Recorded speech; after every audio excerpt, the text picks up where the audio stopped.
comedy show Comedy here. show 4:30. It's going to be great, okay? Lots of laughs. I'll be playing trumpet. I might get naked.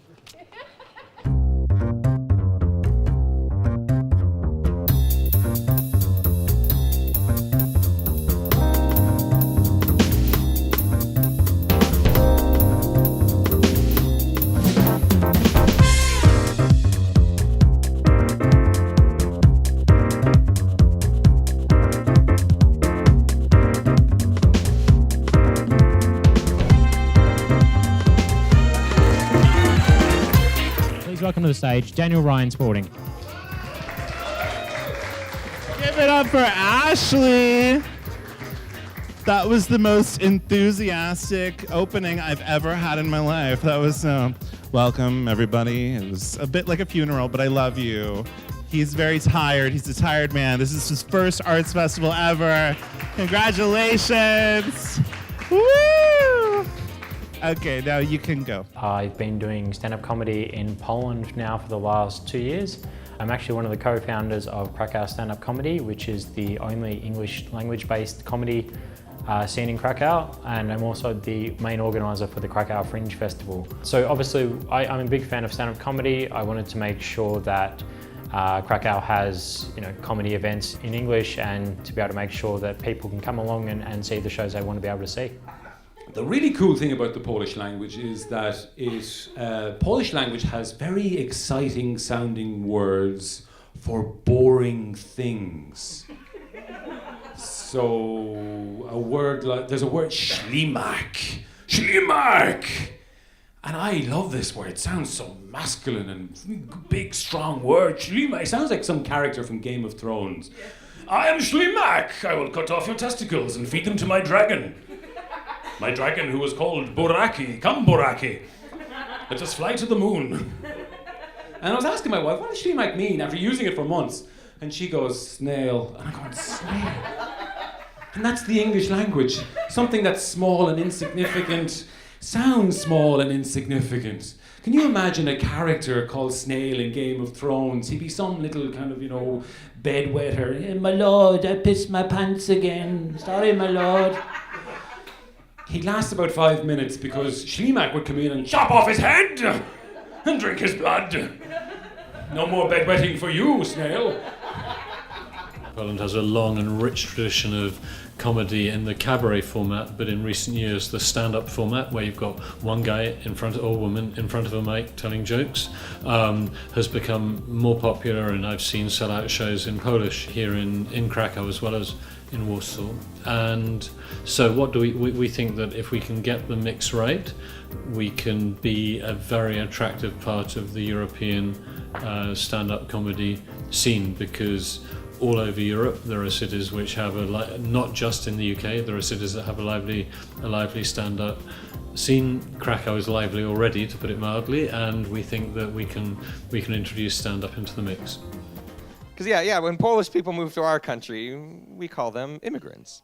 Sorry, fucking immigrants. Now, under the current administration, that is the technical term that we have to use now. You're fucking immigrants. But when we move to another country, we are expats, which I think is cool and appropriate because it makes it sound like we have superpowers, right? The X, like X-Men, I'm an expat, snickety snick. My only superpower is speaking English and making everybody around me speak English too, and make them apologize for not speaking my language as well as I do in their country. I started the stand-up in English scene in Wrocław, and myself and my colleague Derek Careview started to do a couple of shows in Krakow, and that went well.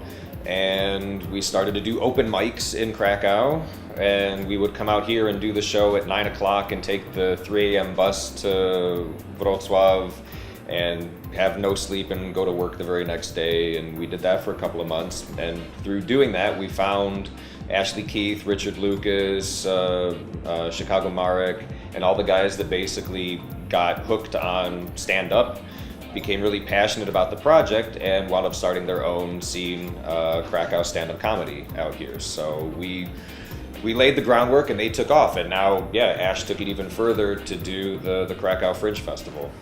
So I've been living in Poland for 3 years, and a lot of people ask me, why did I move to Poland? And I tell them the truth. I've always wanted to be rejected by much better looking women. We've been doing events for about 14, 15 months now for the Krakow stand-up comedy.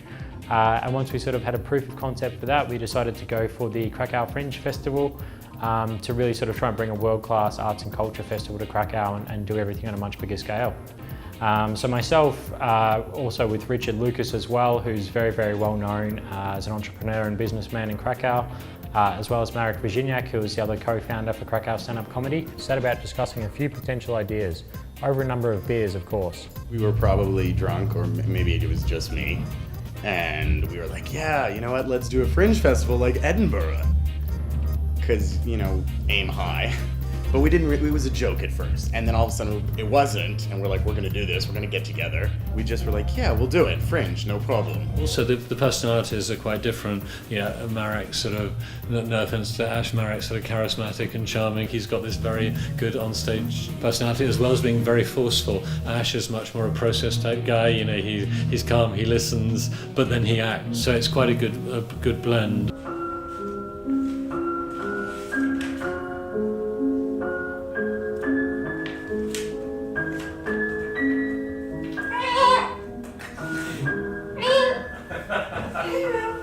So at the moment we're about 3 days out from Fringe, and to be honest it's a little bit scary. Everything's slowly coming together, but we've still got a lot to do. So the next week is going to be very, very hectic. It's very much the case of going through the last minute preparation. So tonight we had a meeting with regards to doing the flyers and posters and distribution methods and stuff like that, which we'll be doing tomorrow. And in addition to that, it's also making sure that the last minute things for the venues and the performers are organised, as well as the things such as the ticketing and that sort of thing as well.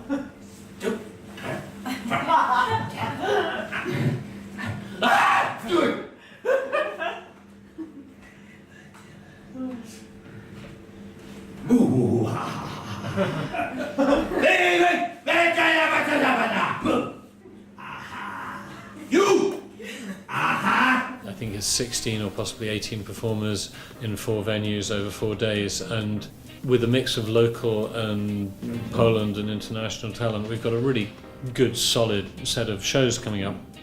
The big challenge and the unknown, which is quite a big unknown with about 60 minutes before we launch, is will people actually show up? You know, good things don't happen in basements. Just ask the Fritzl family. They don't. That doesn't mean that you guys, I'm not trying to make some weird analogy here, some weird metaphor that I'm Fritzl and you're the kids or anything. That's not what I'm saying. I'm not going to molest you. I'm not going, first of all, because it would just be impractical. I'd probably be able to molest one of you. I could get to you, I'd say, and I could do shit, serious, that bad thing. But by the time I've finished with you, people have ran out. There's a big guy over here and he's gonna overpower me, so there's gonna be no molesting, okay? Not tonight, okay? Challenges for Fringe. Well, I think we're encountering them every minute now because we're starting the festival and there's a lot that works great on paper, and then the day of it comes and you've got all these things going on. For example, here you can hear the sound check from the next room. I don't know if you can. And then you want to kill somebody. Because that happened to me recently. Excuse me, I need a drink when I think about it. Yeah, so there's challenges. We've had a lot of support and we've had a lot of people put their hand up to help out. So if we can make this work, it'll be phenomenal. If it doesn't work, well, you know, let's give it our best and see how it goes. Welcome to the first ever comedy show at the Krakow Fringe Festival. This is a historic event that will be told for years and years, or maybe just one more year if we last one more year. So give yourselves a round of applause for coming out. Thank you. And that's all I have prepared. Myself, Andrzej Sosnowski, and Christine Scobie. They are 2 stand-up comics from Warsaw. We decided to do a show together because we've met at our shows here, the open mics, the regular shows, and we kind of have these really crazy stories. They're all different, but it's still like, I think we're all a little bit psychotic. And so like, let's do a show together for the Fringe Festival. So we did, and it's called Our So-Called Lives, because we just talk about our lives in that sense, we're the same. There's some common topics that we touch upon. Alcoholism is definitely one of them. Christine's from Canada. I was born in Chicago, as I said, and then Andrzej's from Poland, but he lived in England for a long time. So, you know, it's also these international experiences when you're from one place, living in another, moving around. It's a funny show. You'll have to see it. Born in Chicago, unlike my parents. My dad's from Poland. My mother's from Germany. The reason I'm telling you this is so that you know genetically only half my jokes are going to be funny. You figure out which half. One airline I've never flown, but I would love to, is Aeroflot. Anybody ever fly Aeroflot? Okay, don't tell me if I'm correct. Okay, because this is how I imagine it. I think you get on board. Welcome on board Aeroflot Airlines. My name is Ludmila. Captain has turned on fasten seatbelt sign. So please fasten seatbelt. By seatbelt, I mean piece of rope tied to chair. You take and you just put around. I highly respect Ash for completely going for it and his whole team. There are bumps along the way, and we keep on trying to make do about it. But I like that he's trying something new and to try to bring something different to the audience in Krakow and in Poland. Wait. Zombie out! With my wife, Anke Williams, we co-created the Liquid Mime Show, which is a combination of pantomime, clown, sound effects, dance, improv, pretty much everything we know how to do smashed into one show. And the show is called Liquid Mime Nie żyje, which means Liquid Mime is dead, and it's basically a 45 to an hour clown show about death. Back off!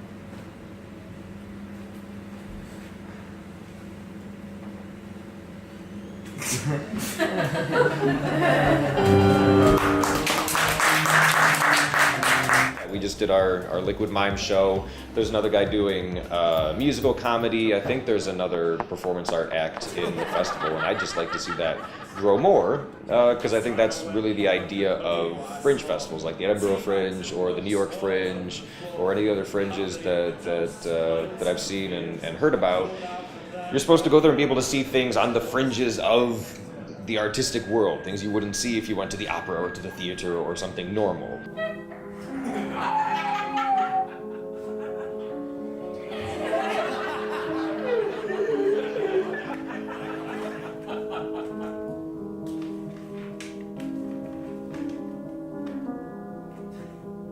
So I hope that as the Krakow Fringe Festival develops, we make contact with more absurd acts and it gets more diverse, and there's, I don't know, ballerinas dancing to Motorhead or something. I can do this all night! I just dance weird in front of people to draw their attention, because nobody can look away when a strange man is dancing on stage.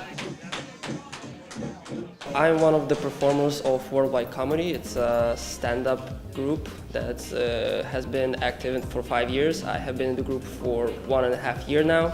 I was at one of the shows in Wrocław, and I was heckling, and then I turned up for an open mic and started getting involved in stand-up. The funniest thing ever happened to me in the airport in Ukraine.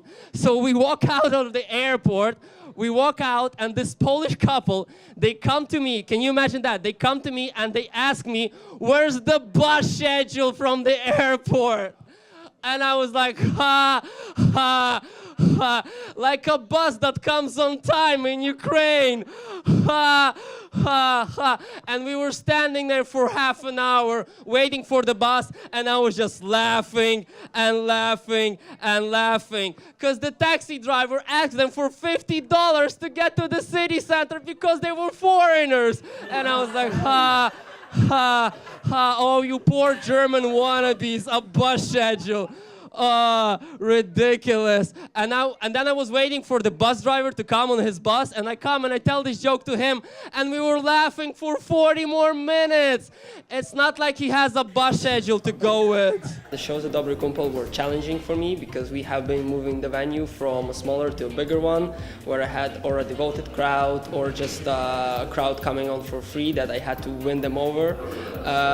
It was something that I had stepped over myself, fighted my dignity, ego, but I managed to pull up a whole show. People were clapping and sit down through the whole show. So I would say that was successful, as long as you're able to keep people in the room for more than 40 minutes and not take you down or leave.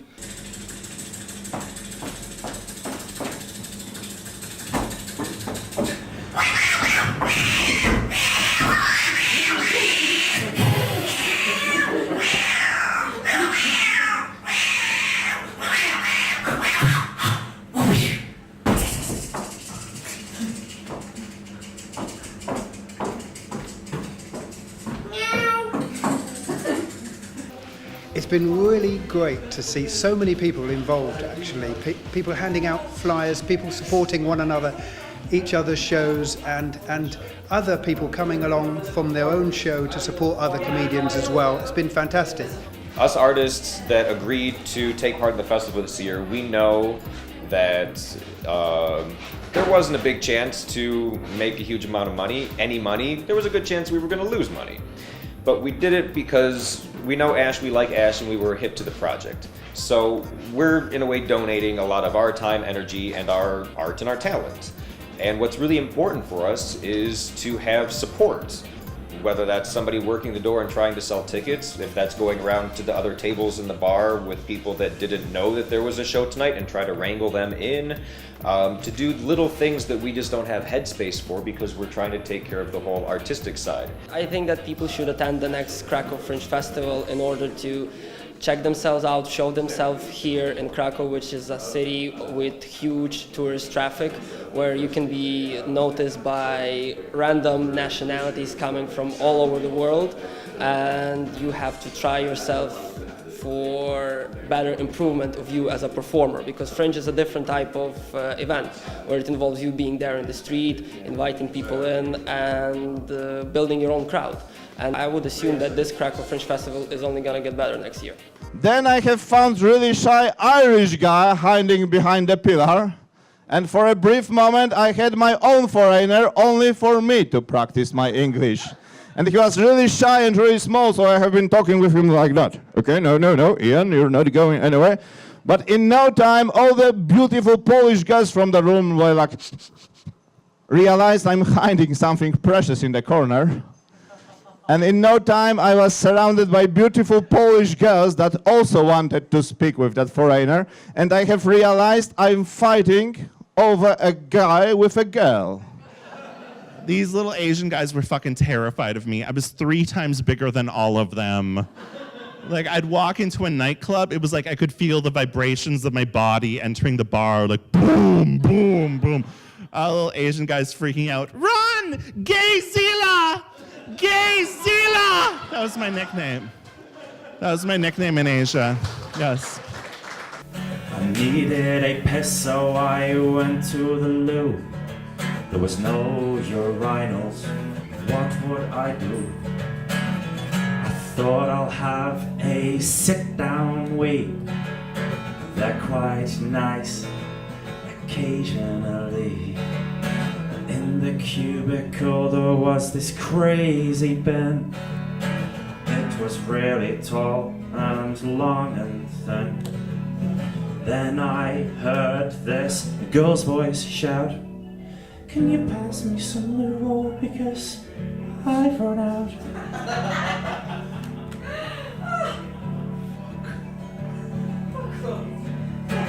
Oh my god, I'm in the ladies' loop.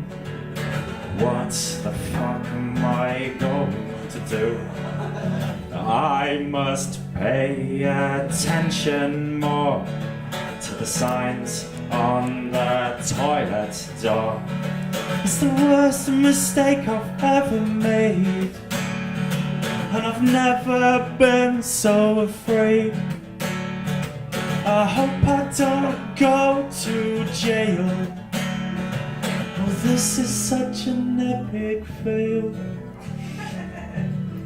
The next Krakow Fringe Festival takes place in October 2018. We're looking for performers, so if you're interested in taking part, please drop us a line.